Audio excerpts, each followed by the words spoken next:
ഉമ്മയെ ചീത്ത വിളിക്കുന്ന, ഉപ്പയോട് ബഹുമാനമില്ലാത്ത മക്കളില്ലേ? നിങ്ങൾ എഴുതി വെച്ചോ, ദുനിയാവിൽ നിന്ന് തന്നെ അനുഭവിച്ചിട്ടേ നിങ്ങൾ പോവുകയുള്ളൂ.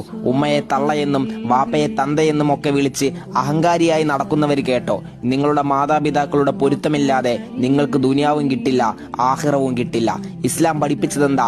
തന്റെ മാതാപിതാക്കളോട് ചേ എന്ന് പോലും പറയരുത് എന്നാണ്. നിങ്ങൾക്ക് ഇഷ്ടമുള്ളത് കിട്ടാതെയാവുമ്പോൾ, നിങ്ങളുടെ ആഗ്രഹങ്ങൾക്ക് തടസ്സം നിൽക്കുമ്പോൾ നിങ്ങൾ ശബ്ദമുയർത്തി സംസാരിക്കാറില്ലേ? ദേഷ്യപ്പെടാറില്ലേ? അതെത്ര വിഷമുണ്ടാക്കുന്ന കാര്യമാണോ? നിങ്ങളുടെ ശബ്ദത്തിന്റെ ശക്തി ഒരിക്കലും നിങ്ങളുടെ മാതാപിതാക്കളോട് കാണിക്കരുത്. കാരണം നിങ്ങളെ സംസാരിക്കാൻ പഠിപ്പിച്ചത് തന്നെ അവരാണ്. എന്റെ പ്രിയപ്പെട്ടവരെ, നാളെ അവർ ഈ ഭൂമിയിൽ നിന്ന് വിട പറഞ്ഞാൽ നിങ്ങൾ പറഞ്ഞ ഓരോ വാക്കും ആലോചിച്ച് നിങ്ങൾ പിന്നീടുള്ള കാലം നീറി ജീവിക്കണം. മാതാപിതാക്കളോട് ഏതെങ്കിലും തരത്തിൽ മോശമായി പെരുമാറുന്നവരാണ് നിങ്ങളെങ്കിൽ ഇനി മുതൽ അവരോട് സ്നേഹത്തോടെ പെരുമാറുക. ചെയ്ത തെറ്റുകൾ പൊരുത്തപ്പെടിപ്പിച്ച് സമാധാനത്തോടെ ജീവിക്കുക. അള്ളാഹു നമ്മിൽ നിന്ന് മൺമറഞ്ഞു പോയ മാതാപിതാക്കളുടെ ഖബർ വിശാലമാക്കി കൊടുക്കുകയും ജീവിച്ചിരിക്കുന്നവർക്ക് ദീർഘായുസ്സുള്ള ആഫിയത്ത് നൽകി അനുഗ്രഹിക്കുകയും ചെയ്യുമാറാവട്ടെ.